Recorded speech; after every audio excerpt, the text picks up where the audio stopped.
Hey guys, हम लोग अभी कर रहे हैं question number 4 of your C A final S C M P July 21 paper. Question 4 में पार्ट ए एक्चुअली आपके I C I new mat का रिपीट क्वेश्चन था। हो सकता है आपने इस एग्ज़ाम को देते वक्त आई सी आई न्यू मैट पूरी तरीके से रेफ़र ही नहीं किया हो। अगर रेफ़र किया था तो ये सेम क्वेश्चन उधर दिया हुआ था प्राइसिंग स्ट्रेटजीज चैप्टर में। ठीक है, सो 4 ए पहले करते हैं। आइए।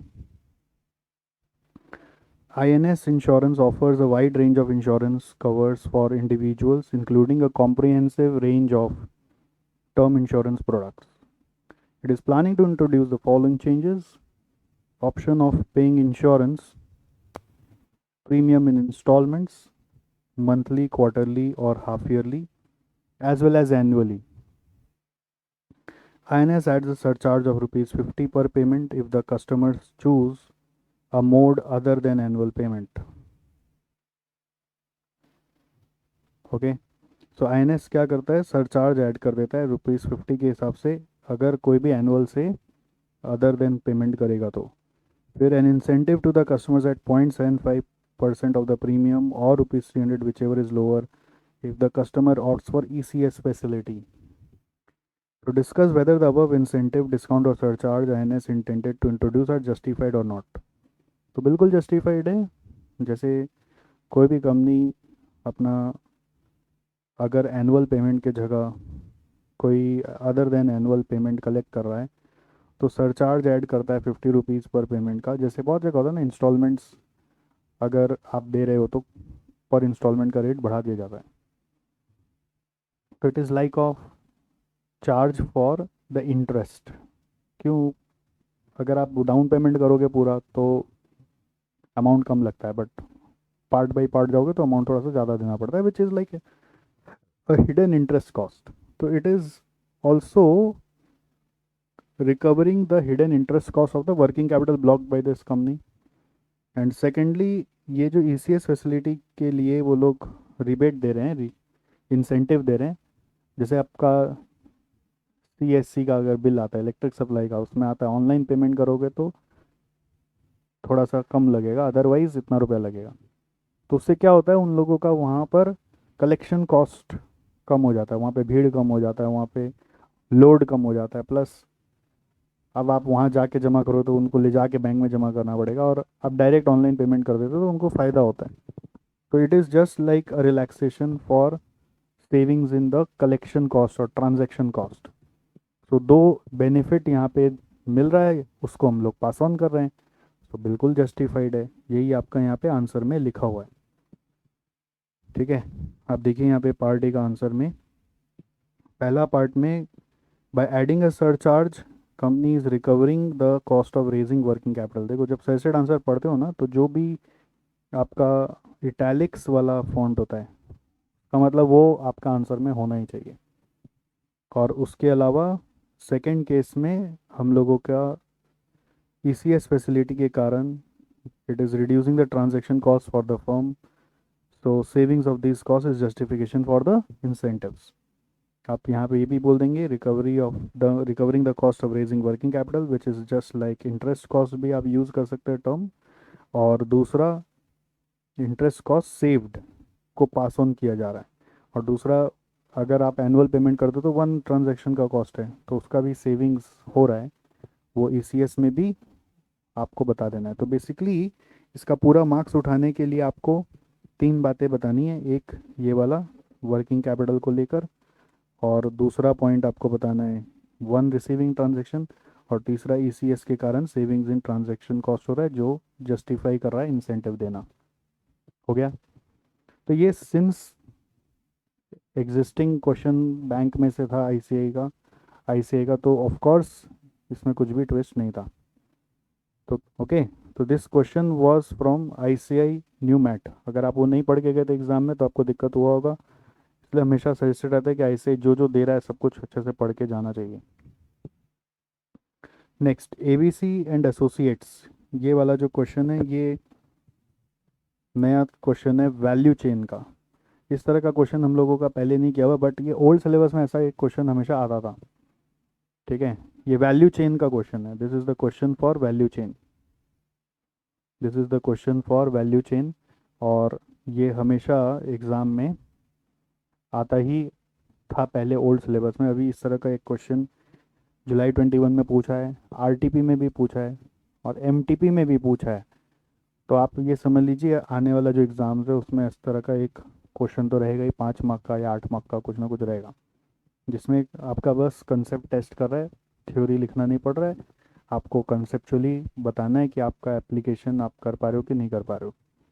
सो इसमें एक लॉ फर्म है ABC and associates and has recently undertaken an analysis of its activities but is uncertain which activity relates to which part of the firm's value chain। तो लॉ फर्म में एक्चुअली नॉर्मल वैल्यू चेन नहीं लगता, value shop model लगता है, but value chain model ऐसा आपको सम में पढ़ाया भी गया केस स्टडी में कि अगर आप चाहो तो उसको सर्विस सेक्टर के लिए भी यूज़ कर सकते हो। हालांकि उसके लिए अलग मॉडल है वैल्यू शॉप, बट फिर भी वैल्यू चेन भी सर्विस सेक्टर के लिए यूज़ हो सकता है। Consider the following list of activities of within ABC and various value chain classifications.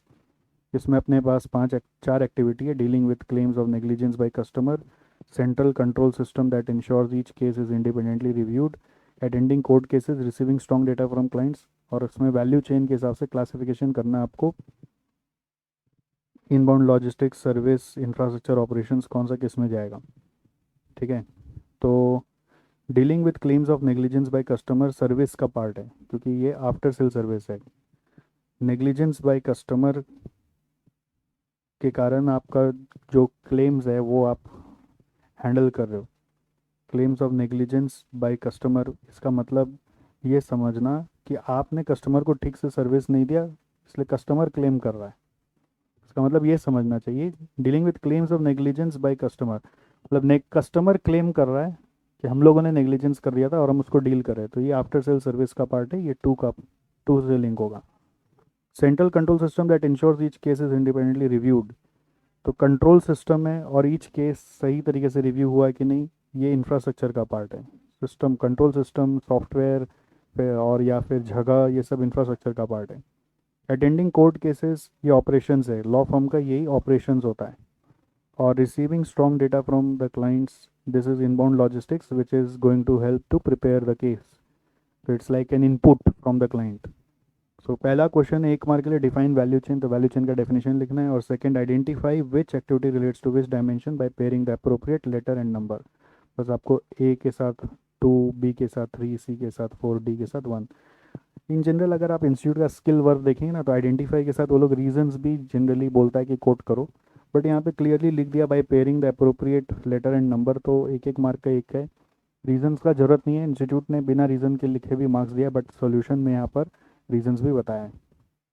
तो इसका सॉल्यूशन में व्हाट इज़ वैल्यू चेन आप नॉर्मली आराम से लिख सकते हैं कि वैल्यू चेन, एक ही डेफिनेशन लिखेंगे या 3 डेफिनेशन दिया हुआ, आप इनमें से कोई एक लिख देंगे कि value chain is basically link of several activities that converts input into output. It is comprised of several primary activities and support activities as prescribed by Michael Porter। इस तरह से आप लिख सकते हैं, या फिर जो यहाँ पे लिखा हुआ वो लिख दीजिए। इसमें इंस्टीट्यूट ऐसा नहीं कि यही डेफिनेशन लिखने से मार्क्स देगा, कैसे भी आप डिफाइन करो उसका मार्क्स दे रहा है। Porter describes the value chain as internal process और activities a company performs to design, produce product, market, deliver and support its product. दूसरा आ रहा है, value chain encompasses the full range of activities that are required and performed to bring a product or service from its conception to the point when these are consumed or used। conception से जहाँ तक use होगा। Porter defines value chain as a representation of firm's value adding activities based on its pricing strategy and cost structure। 3 अलग अलग तरह का definition है, institute में अलग ही तरह का डेफिनेशन है, तो आप कोई भी एक लिख दीजिए, मेरे हिसाब से तो सही होना चाहिए। Identification of activity and related dimension, वो देख लीजिए 2, 3, 4, 1 है, और उसका रीज़न भी यहाँ दिया हुआ है, बट वो रीज़न इंस्टीट्यूट ने एग्ज़ाम में मांगा नहीं था, तो नहीं भी लिखने से फुल मार्क्स मिला है इसमें। तो रीज़न क्यों ये सर्विसेज है, तो वो अच्छा से बता रहा है कि ये काम होगा once the services has been purchased. Central control system क्या करेगा, ये कंपनी का सपोर्ट सिस्टम है, और it allow to maintain daily operations. Attending court cases में these are operations representing the customers in court of law, and receiving strong data will help them to prepare the case, these are inputs। ठीक है, तो reason आप पढ़ लीजिए, but reason को लेकर उतना कोई चाप नहीं है, कॉमन सेंस से समझ में आ रहा है। ओके, तो ये हो गया आपका 4A। नेक्स्ट आ रहा है 4B। 4B is about environmental management accounting. ये वाला भी सिमिलर क्वेश्चन ऑलरेडी इंस्टीट्यूट के रिसोर्सेज में पहले आ चुका है, हमारे डीजेबी बुक में भी था। सेम क्वेश्चंस एग्जिस्ट, ये रिपीट क्वेश्चन है शायद तक किसी पिछले एग्ज़ाम का। तो इन्वायरमेंटल मैनेजमेंट अकाउंटिंग का एक क्वेश्चन है, रिपीट क्वेश्चन है। तो अगर आपने वो पढ़ा है तो ही आप लिख सकेंगे, नहीं तो आप लिख नहीं पाएंगे। बहुत बच्चों ने मन से अटेम्प्ट किया तो सही वर्ड्स नहीं मिले इंस्टीट्यूट को, तो इंस्टीट्यूट ने मार्क्स नहीं दिया। Pertaining to environmental management account and sustainability there are following two situations. पहली बार जब क्वेश्चन आया था ये वाला तो 3 सिचुएशन लेके आया था, अभी 2 सिचुएशन है। Package food manufacturer XYZ limited was ordered to submit yearly report to ministry of environment and forest activities which contains information concerning collection, recovery, and recycling of packaging waste, fulfillment of targets, volume of recovered and recycled packaging waste by type of material, and declaration that all compulsory contribution and taxes have been paid। तो basically उनको हम लोग हिंदी में बोलते हैं फतवा जारी हुआ है, समन हुआ है कि आप सारा रिपोर्ट जमा करके दो और सारा डिस्क्लोज़र करके दो कि क्या क्या आप करते हो इन्वायरमेंट को प्रोटेक्ट करने के लिए, और डिक्लेयर करके दो कि all compulsory contributions and taxes have been paid. तो ये सिचुएशन 1 है। और सिचुएशन 2 में लिखा हुआ है ABC limited has achieve 30% reduction in energy consumption through it's go renewable initiative. For the company 30% reduction represents the cost saving of about 25 lakh. तो ये 30% से 25 लाख बचा है। तो पहला सवाल है first situation related, the risk exposure, इसका स्पेलिंग रॉन्ग हो गया एक्चुअली, ये होगा एक्सपोजर ऑफ XYZ लिमिटेड है। एक्सपोजर मतलब यहाँ पे रिस्क है इन्वायरमेंटल रिस्क। अब बस आप खाली एक वर्ड में लिख के आओगे नंबर ठुल्लू मिलेगा, तो आपको पूरा एक्सप्लेन करना पड़ेगा कि इन्वायरमेंटल रिस्क क्या होता है। और second, how focusing on environmental sustainability provides opportunity to ABC limited for reducing cost. तो क्या क्या अपॉर्चुनिटी ABC लिमिटेड के पास आ रहा है वो आपको बताना है। ठीक है, तो अपॉर्चुनिटी टू ABC लिमिटेड क्या क्या होगा वो आपको बताना है। तो अपॉर्चुनिटी में एक ये तो है कि कॉस्ट सेविंग होगा, दूसरा है कि पेनल्टी वगैरह नहीं लगेगा अगर कभी कल को लेजिस्लेशन हुआ तो। तीसरा ये भी है कि आप जो टेक्नोलॉजी से गो ग्रीन हुए हैं या गो इन रिन्यूएबल इनिशिएटिव से आप जो सेविंग्स कर पाए हैं वो सेविंग्स आप पेटेंट करा कर, वो आइडिया को पेटेंट करा कर आप वो आइडिया दूसरों को सेल भी कर सकते हो, उससे आपका एक एक्स्ट्रा अर्निंग अपॉर्चुनिटी भी आ सकता है। तो इसके बारे में बोलना है। तो इसका आंसर कैसे लिखना है देखो, इसमें एक्चुअली अगर आप ये वर्ड्स नहीं लिख रहे तो मार्क्स नहीं मिलेगा। इंस्टीट्यूट बोल रहा है जो मेरा बोल्ड है इटैलिक्स है वो मुझे चाहिए चाहिए, बाकी इर्द गिर्द आप जैसे भी बना दो। So organization increasingly have to demonstrate that they are systematically managing all of their risk, including environmental risk as well. The risk that arise, environmental risk का definition बताना है। Environmental risk क्या है? The risk that arise as consequence of impact that an organization made on environment through its actions and decisions. In order to manage any risk, including environmental risk, identification of risk followed by detailed assessment of exposure in terms of impact and probability thereof is essential, so that the best response can be identified out of possible responses based upon implications associated with each alternate। तो ये risk में मतलब flow क्या है answer लिखने का कि what is environmental risk आपको बताना है, फिर उसको कंट्रोल कैसे करते हैं वो बताना है कि आइडेंटिफाई करते हैं, फिर हम लोग उसका असेसमेंट करते हैं डिटेल में, और फिर उसको असेस करने के बाद उस रिस्क के लिए रिस्पॉन्स सोचते हैं। Best response can be identified out of possible responses based upon implication associated with each alternate. So by assessing the environmental risk associated with their activities, processes, products and services, XYZ can identify their potential legal and business exposure. Non-compliances can cause enormous financial impact, such as, ये भी line लिखना जरूरी था, non-compliances can cause enormous financial impact such as fine, penalty, legal costs and damages। कि non compliance का cause क्या हो सकता है, क्योंकि रिस्क के बारे में आप बता रहे हो तो रिस्क का नुकसान भी तो बताइए। नॉन कंप्लायंस कैन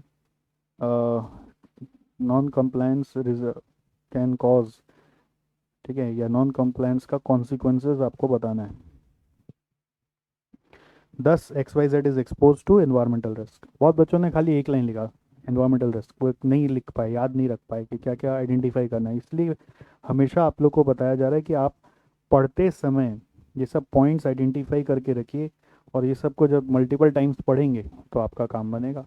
आप खाली सोचेंगे कॉन्सेप्ट पढ़ लें और फिर मैं करके आ जाऊँ, होगा नहीं, क्योंकि ऐसा कॉन्सेप्ट आपका कहीं पर भी डायरेक्टली लिखा हुआ ही नहीं है। अब आंसर में क्या क्या चाहिए वो तो जब तक क्वेश्चन पढ़ते नहीं तब तक पता नहीं चलता, तो क्वेश्चन पढ़ के आंसर का पॉइंट्स आपको लेना ही पड़ेगा।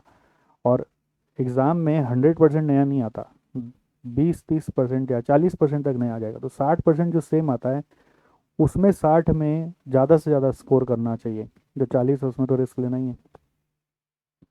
सेकेंड पार्ट में जो अपॉर्चुनिटीज़ की बात हो रही थी, focusing on environmental sustainability will often provide opportunities for reducing cost.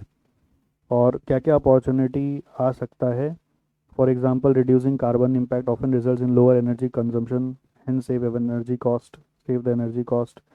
Similarly, programs for reducing waste improve environmental footprint and reduce operating cost. ABC Limited achieved cost saving of 25 lakh through Go Renewable initiative by reducing energy consumption. This represents only 30% reduction. Further reduction may be possible. While reducing environmental impact, the practice of focusing on environmental sustainability also eliminate internal and external failure costs, especially the penalties and levies which reduce cost. तो क्या क्या benefits EBC के लिए छुपा हुआ है, savings in penalties, ठीक है, एंड लेवीज। फिर focusing on environmental sustainability involves making investments in developing clean technologies and more energy efficient products and processes, which apart from saving the monetary resources of the organization, also capable to be patented and then sold to other organization. So this opens up an additional source of income. Patent and additional source of income, तो इसके बारे में लिखना पड़ेगा आपको। भले ही आप इतना लंबा ना लिखो बट ये कीवर्ड्स आपको ज़रूर लिखना है। और यहाँ पर एक और लिख सकते हैं, सेविंग्स इन ऑपरेटिंग कॉस्ट। तीन बात आपको यहाँ पे जाहिर करनी है, savings in operating cost, savings in penalties and levies, और patent and additional source of income. बस हो गया, ठीक है। तो ये रिपीट था, मैं फिर भी आपको हेल्प कर दिया पॉइंट्स आइडेंटिफाई करने में। नॉर्मली क्या होता है, अगर आपने वो नहीं किया हुआ है, हो सकता है आप ये वीडियो को अभी देख रहे हो तो आपका काम हो जाए। 4C इंटरनेशनल ट्रांसफ़र प्राइसिंग का क्वेश्चन है, और ये क्वेश्चन हमने पहले ही आपको करा चुका है, इसका वीडियो अलग से दिया हुआ है, तो आप उसको फॉलो करिए। तो सिंस किया हुआ है तो मैं वापस अभी डिस्कस नहीं कर रहा। ओके।